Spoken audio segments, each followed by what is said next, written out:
Everyone, welcome back to my channel. Today I am going to have another go at bloom technique. This is an 8 by 8 inch canvas, 20 by 20 centimeters. I'm using some white house paint as a pillow, which has got 10% Floetrol in it.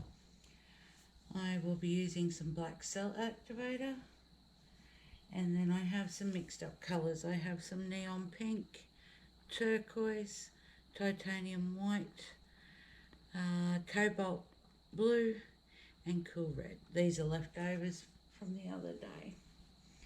Okay, my paints are mixed: 1 part paint, 2 parts of my clear PVA and water medium,